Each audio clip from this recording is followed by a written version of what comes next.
ప్రజలు కేవలం ఓటే కాదు చరిత్ర రాస్తారని ఏపీ ఉప ముఖ్యమంత్రి పవన్ కళ్యాణ్ 2024లో ప్రజలు ఇచ్చిన తీర్పుతో రాష్ట్రాన్ని మళ్లీ కొత్త ఆశలు వచ్చాయని, ఆ తీర్పు ఒక తరం భవిష్యత్తుకు నమ్మకం కలిగించిందన్నారు. ప్రజలు మౌనంగా కనిపించిన చరిత్రను మార్చగలరని నిరూపించారన్నారు. ఏపీలో కూటమి ప్రభుత్వం ఏర్పడి 2 ఏళ్లు పూర్తయిన సందర్భంగా 2 ఏళ్ల నమ్మకం, అభివృద్ధి, సంక్షేమం పేరుతో తిరుపతి సమీపంలోని దామినేడులో ఏర్పాటు చేసిన బహిరంగ సభలో సీఎం చంద్రబాబు, మంత్రి లోకేష్, భాజపా రాష్ట్ర అధ్యక్షుడు మాధవ్, కూటమి నేతలు హాజరయ్యారు. 2024లో ప్రజలు ఒక రాజకీయ సంస్కృతిని తిరస్కరించారు, భయాన్ని తిరస్కరించారు, అహంకారాన్ని తిరస్కరించారు, అధికారమే అంత అన్న భావజాలాన్ని తిరస్కరించారు. ప్రజాస్వామ్యంలో ప్రజల కంటే ఎవరు పెద్దవారు కాదని మరోసారి గుర్తు చేశారు. అందుకే 2024లో చేసినట్టు కొన్నిసార్లు ప్రజలు కేవలం ఓటు వేసి వదిలిపెట్టరు, చరిత్ర రాస్తారు. 2024లో ఆంధ్రప్రదేశ్ ప్రజలు చేసింది అదే. ఆ తీర్పు ఈ రాష్ట్రానికి మళ్ళీ ఆశనిచ్చింది, ఆంధ్రప్రదేశ్ సమాజానికి మళ్ళీ ఆత్మవిశ్వాసాన్ని ఇచ్చింది, ఒక తరం భవిష్యత్తుని మళ్ళీ నమ్మకాన్ని కల్పించింది.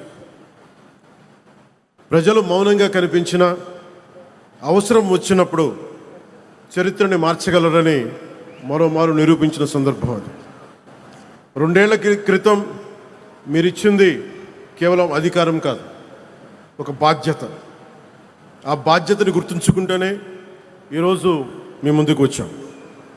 ఈ చారిత్రక విజయానికి కారణమైన ప్రతి కార్యకర్తకి, ప్రతి నాయకుడికి, ప్రతి మహిళకి, ప్రతి రైతుకి, ప్రతి యువకుడికి నా హృదయపూర్వక కృతజ్ఞతలు.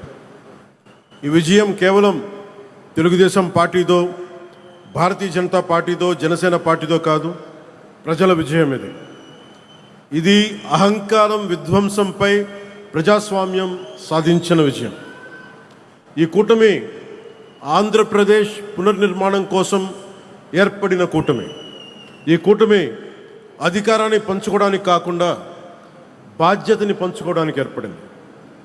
దేశానికి ప్రధానమంత్రి శ్రీ నరేంద్ర మోదీ గారి దూరదృష్టి, రాష్ట్రానికి ముఖ్యమంత్రి శ్రీ నారా చంద్రబాబు నాయుడు గారి అనుభవం, ప్రజల ఆకాంక్షలను ప్రతిబింబించే జనసేన సంకల్పం, ఈ 3 శక్తులు కలిసినప్పుడే ఆంధ్రప్రదేశ్ పునర్నిర్మాణానికి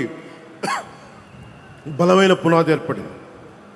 కూటమిలో జనసేన 21 సీట్లతోటి సర్దిపెట్టుకునే సందర్భంలో చాలామంది వివిధ రకాలుగా విమర్శించారు. కానీ మేము 21 సీట్లతో రాజీ పడలేదు. ఆంధ్రప్రదేశ్ భవిష్యత్తు కోసం 21 సీట్లకి జనసేన పరిమితాన్ని చేశాం.